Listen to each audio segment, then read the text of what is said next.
Hi, I'm Eric, and I'm a social studies educator, historian, and host of this, the Everything is a Primary Source podcast. I'm also an avid collector of popular culture artifacts. I love what I find at thrift store outlets, garage sale leftovers, and what I spot just making my way around the built world. I enjoy sorting through boxes of free books and magazines, not to mention online collections like Internet Archive, and of course the Library of Congress. But you don't need to spend your time digging through bins or following online rabbit holes to get a look into the past. The movies and TV we watch, the books we read, and the games we play are all documents of the past. So is fashion, food, music, toys, even the roads we travel on and the places we live and work in.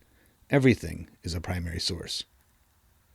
This podcast is the result of exhibiting these kinds of artifacts in public, getting passersby to select an item they connect with, and then chatting with me to see what it says about the time, place, and people who made it.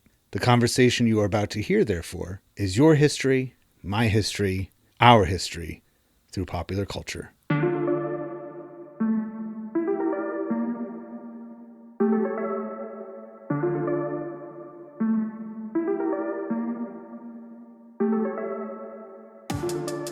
I'm so happy to be with Kevin from Fairport, New York, and you're here from, well, I just said it.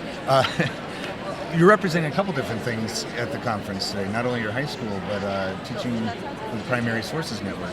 I do. Thanks, Eric. So my full-time gig, I'm a high school AP World History teacher in Penfield, New York. That's what I do, 7 to 7 every day, it seems like sometimes. Oh, yeah. And then in my little bit of spare time, I work with the Library of Congress Teaching with Primary Sources program.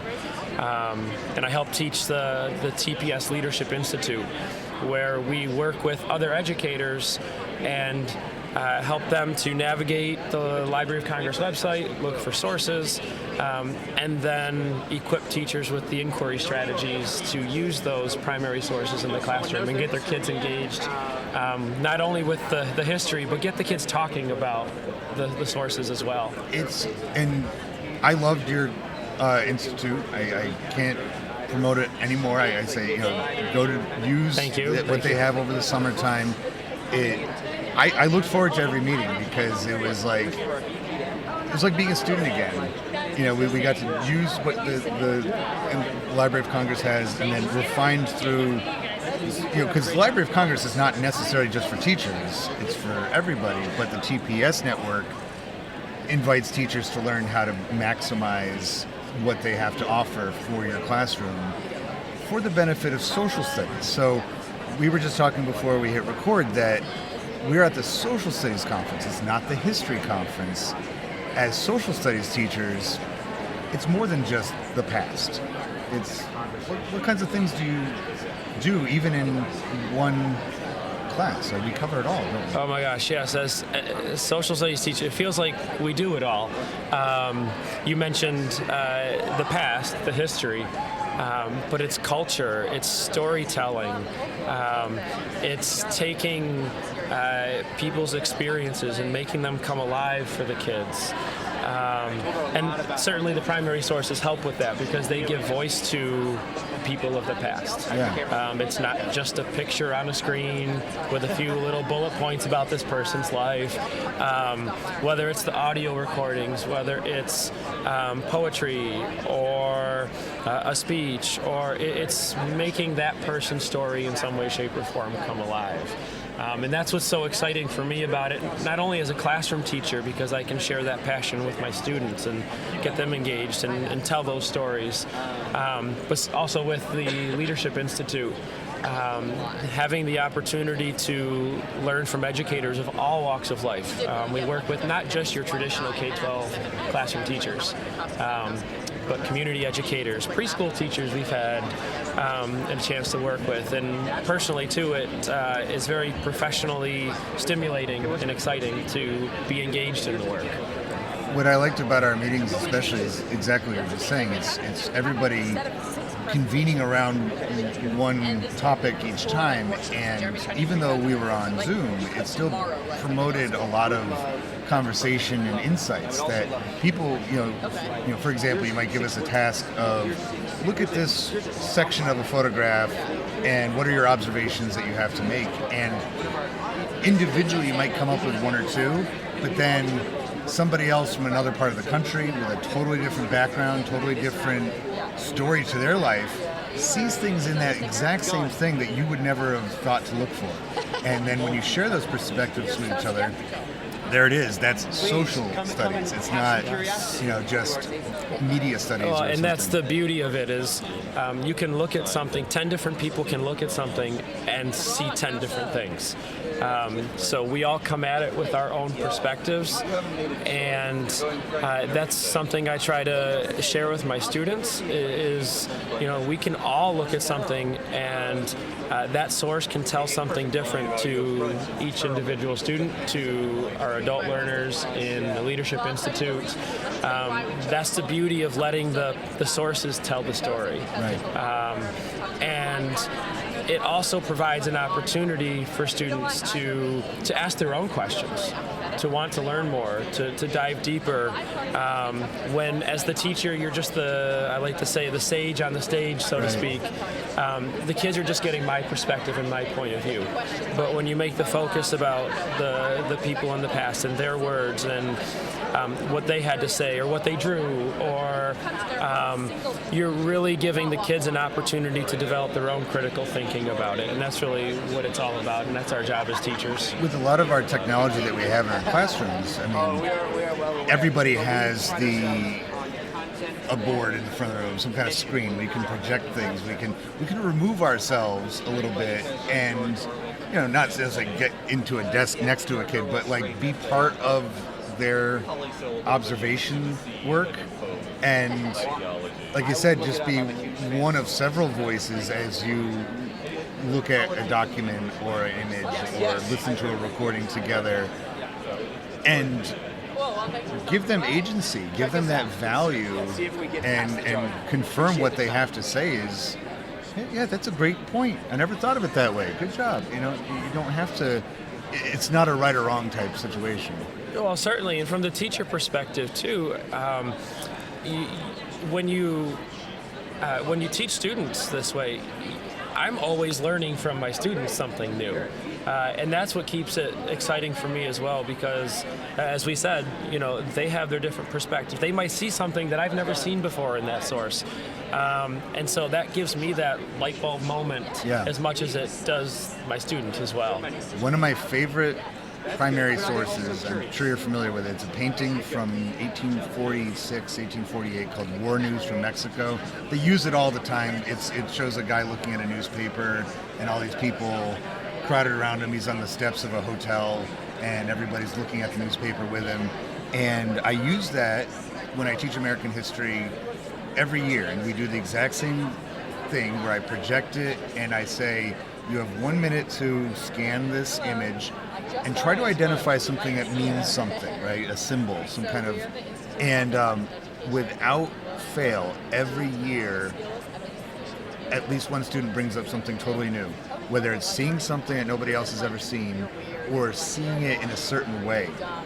And one of the most profound responses I ever got from a student who fittingly went on to go to an art school, I think maybe even here in Boston, she said, the layout of the people looks like a map of the United States. Oh, wow. It's like you can see, and maybe I'll just call it up for you so you can. Yeah, I'll have to go back. I have to see this again now. Well, and while you're doing this, one of the things that, one of the challenges as a classroom teacher with primary sources, it's so easy for students to just jump to a conclusion. Right. And miss some of those finer details. So as you just pointed out, these strategies encourage kids to actually spend a little bit of time analyzing the document here.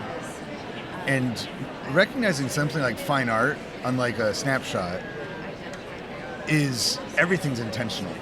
when a painter, in this case, Richard Caton Woodville,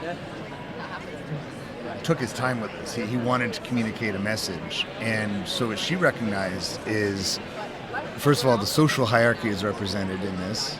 Certainly. But with the African, people of African descent at the bottom right, the southeast. Yep.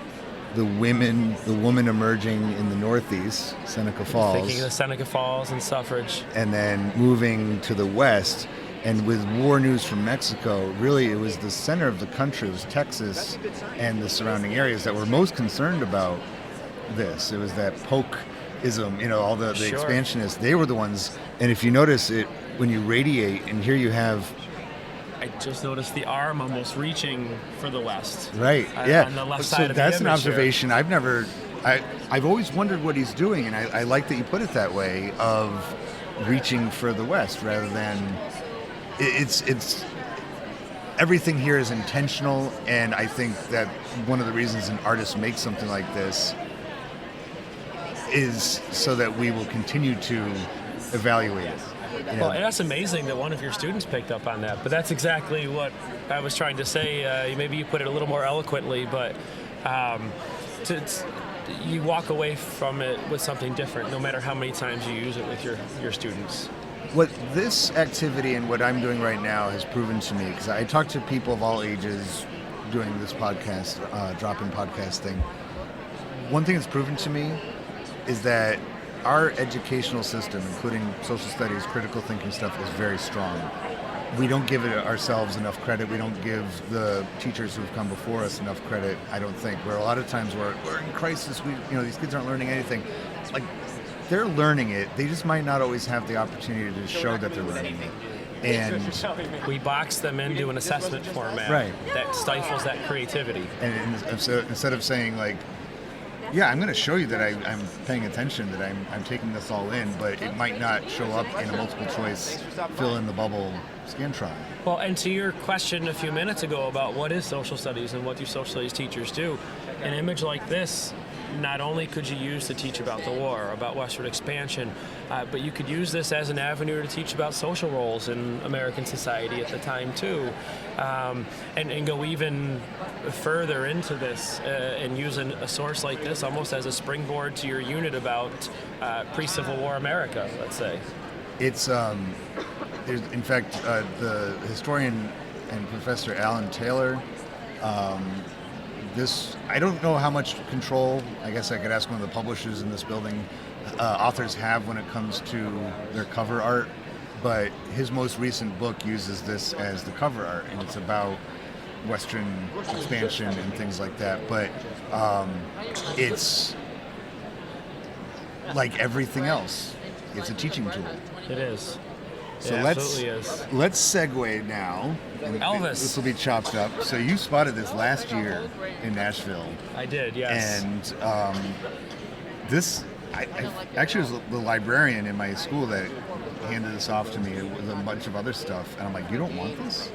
This is so cool. It's a menu, Souvenir 1971 complimentary copy menu from the International Hotel in Las Vegas, Nevada. And then when you open it up, you get to see, this is to me the biggest surprise. When I see Elvis on the cover of a menu, I'm picturing fried peanut butter jelly sandwiches, banana sandwiches, or bacon stuff. It's champagne and wine lists. There's appetizers with seafood cocktail. Not the kind of stuff, A, that I would expect at a rock and roll show, B, at an Elvis rock and roll show. Right. But I love ephemera like this because it's another tiny slice of life that... I don't think that's quite enough stars. Absolutely, and you mentioned it a minute ago. It was Back in the day, there you go. It was this source that actually helped us make a connection last year to begin with in Nashville at NCSS.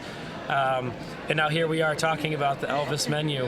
But it also, I think, gives you a little bit of a window into Vegas in the 60s and 70s was still a growing city. Yeah. Right? And bringing Elvis into Vegas for his residency then was a major attraction to help the city grow and helped it to sort of become what it is.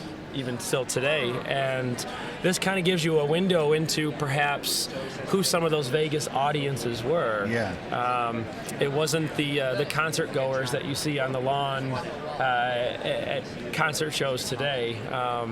It was people who were going for dinner and a show.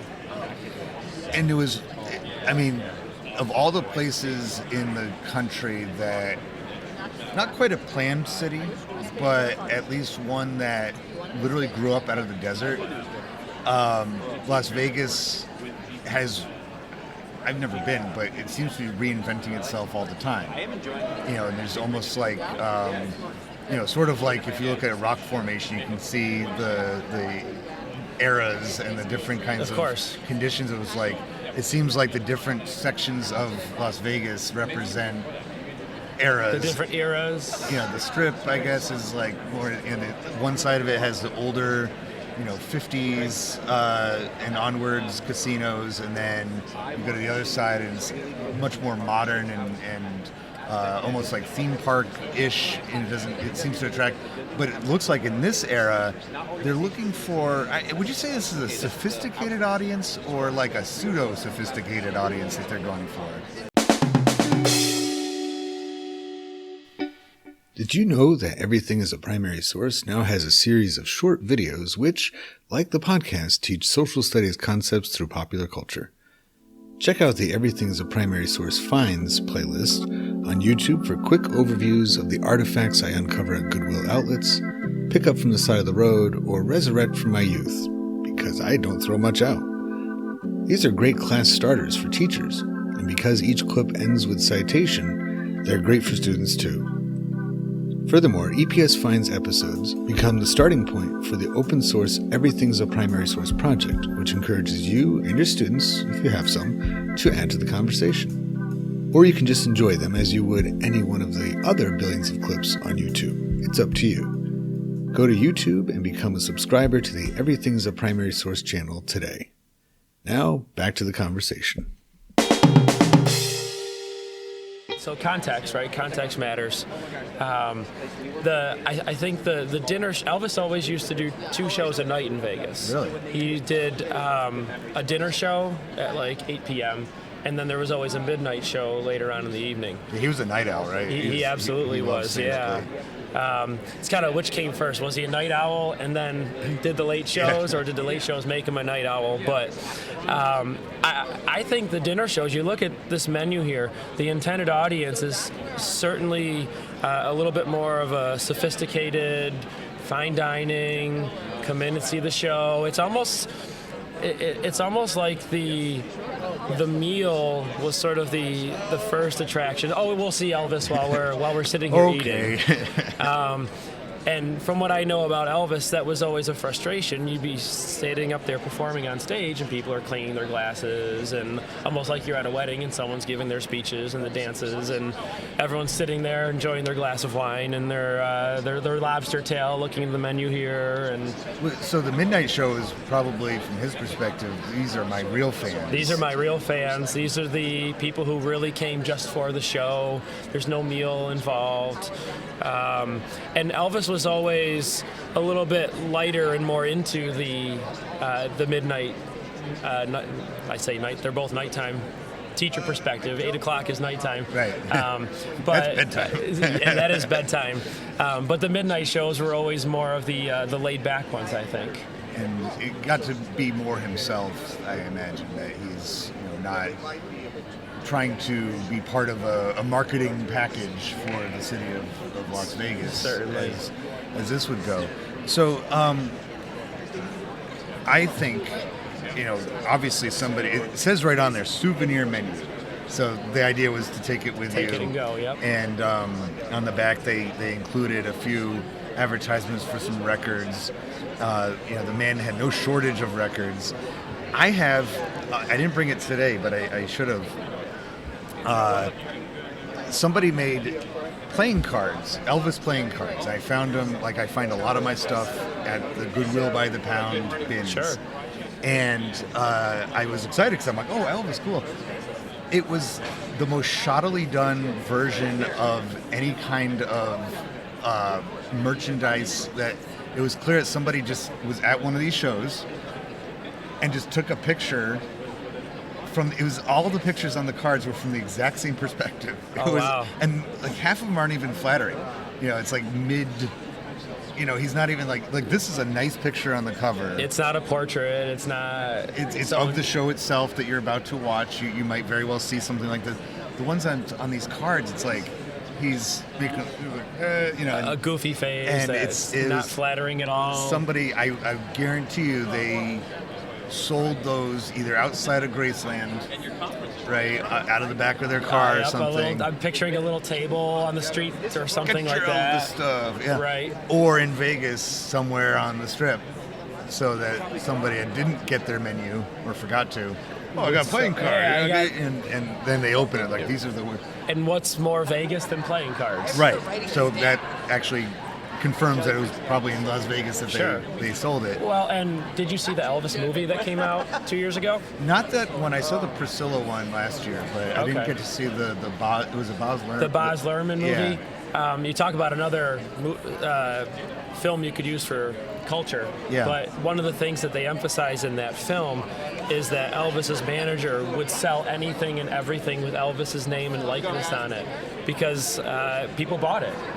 People wanted anything that, any sort of artifact, souvenir, primary source, with Elvis's name and picture on it. And so that movie and any other movie about Elvis are also primary sources. Like whenever a historic figure, anybody has a film made about them, you always have to ask the question, why now?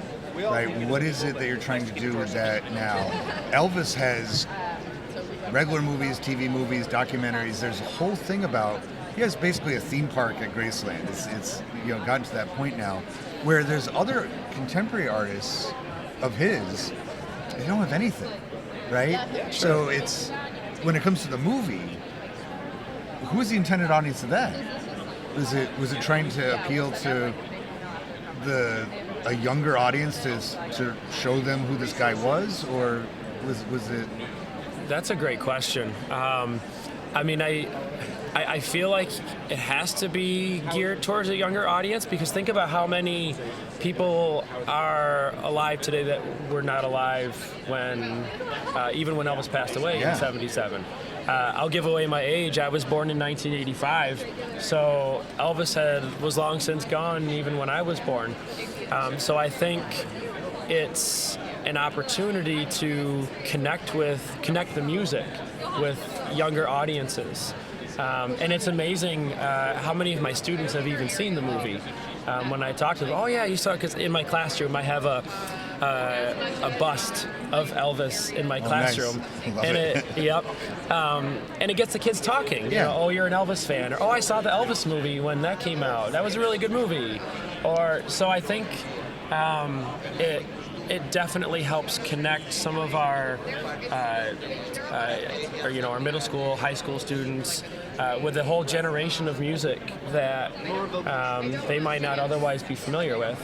And certainly having Tom Hanks in the movie doesn't help, or does help, right. with an actor of his high regard. And people will watch Tom Hanks movies. Exactly. Especially to see just how versatile he is. Exactly. As an actor. So I think it represented a great opportunity to connect younger learners, but you also had your older learners audience. You have your older audience who grew up listening to Elvis Presley. That I have no doubt it probably gave them a chance to relive much of their childhood or younger adult experiences. And see it through a different lens, because Baz Luhrmann does a different kind of movie than most directors. It's very stylized. There's lots of, I think about like his version of The Great Gatsby. They incorporate modern music and themes and put it into the 20s and partly I think for a teenage young adult audience to be like, look, this might be something old, but it still has connections to what you like. And to that point, a lot of the music in the film were mashups with modern artists. Yeah.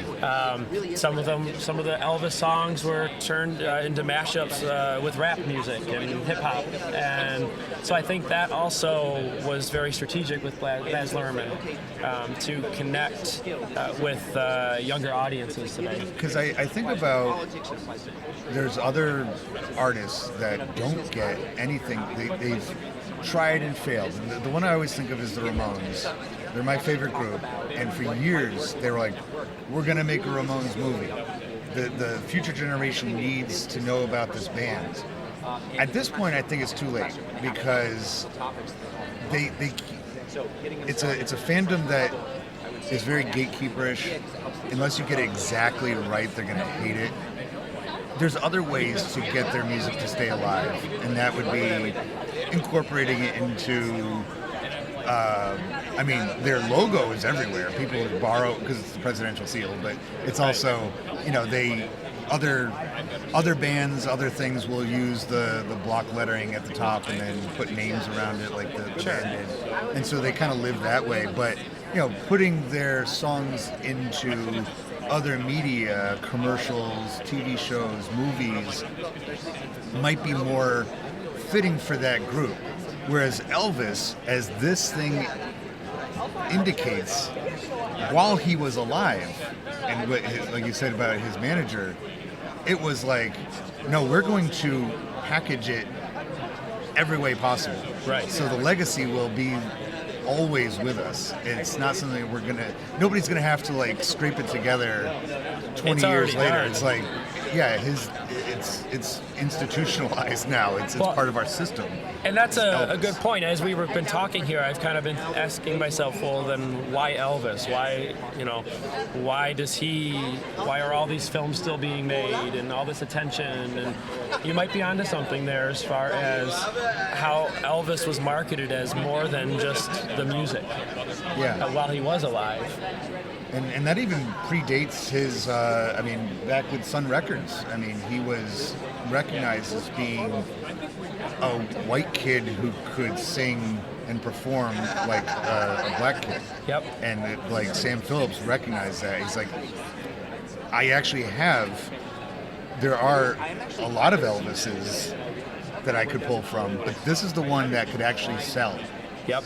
And you think about that in the context of 1950s America and American culture at the time, and just the controversy around. So many people thought before they saw Elvis, they thought he was a black artist. Yeah. When they only heard him on the radio. And so you think about strategic decisions with Sam Phillips and picking Elvis. It almost makes you wonder, was Elvis an accident?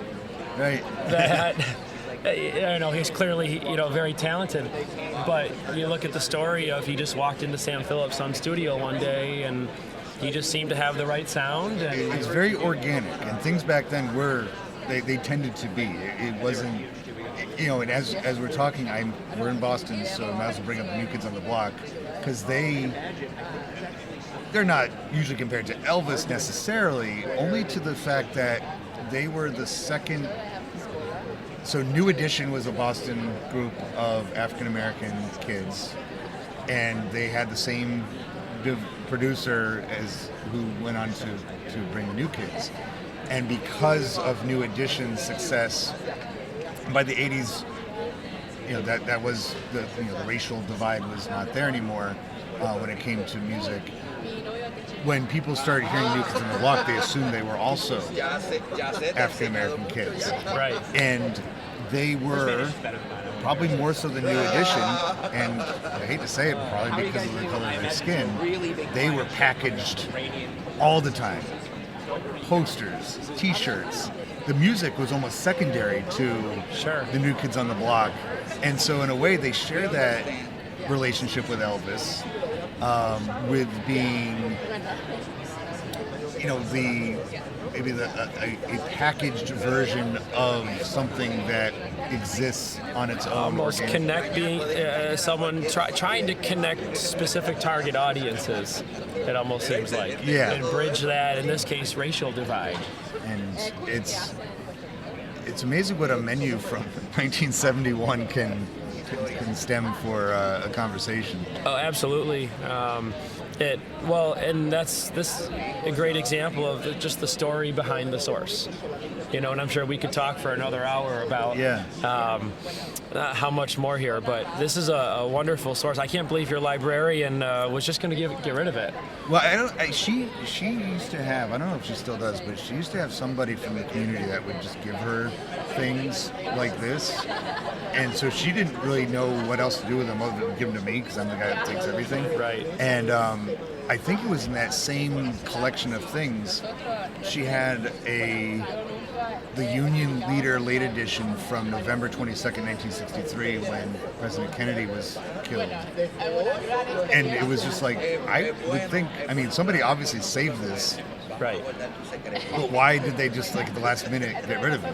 Same thing with this menu. It's like, exactly. So you saved it for all this time, but then at the last minute, you're like, I don't care anymore. Well, and, we talked earlier about what do social studies teachers do. You look at something like this, you could use an Elvis Presley menu from 1971 to teach economics. Yeah. And you start looking at even some of the food prices on here. Seafood cocktail for $1.50. Baked lobster tail, international for $15, and a slice of cheesecake for $1. Where are you going to find that today, right? And how much of those prices was getting those things to the desert? Right. Fresh.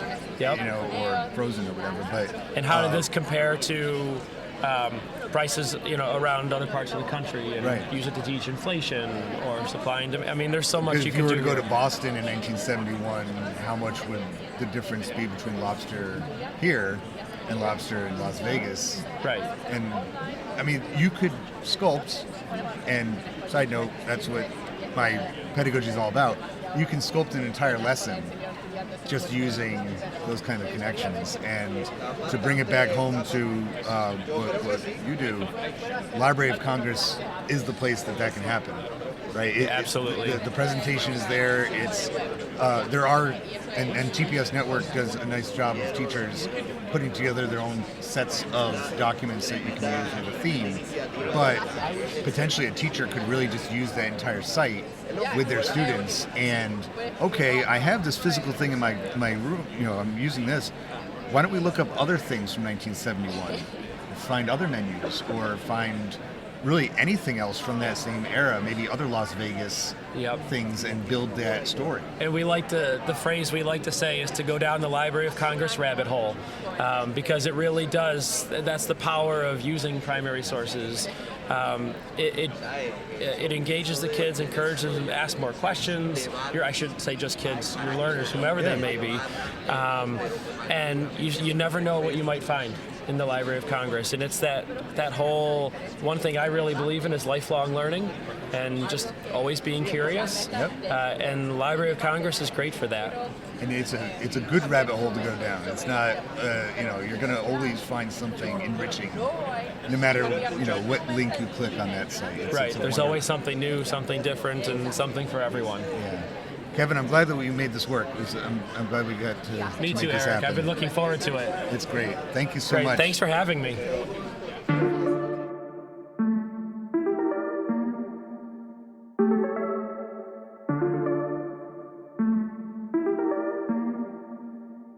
Popular culture, by definition, connects and unites us, and proves that people of different backgrounds, in fact, have a lot in common with one another. I hope you enjoyed this conversation, at least in part, for that reason. If it connects with you and you'd like to add to it, or any of the podcast episodes, just visit everything-history.com and search for the Everything is a Primary Source project, which can be found in the classroom section of the website. We'd love to hear what you have to say. Be sure to rate and share this podcast wherever you are listening to it now, and follow Everything as a Primary Source on social media, including YouTube and especially Instagram. Thank you for listening to the EPS podcast, where everything is a primary source.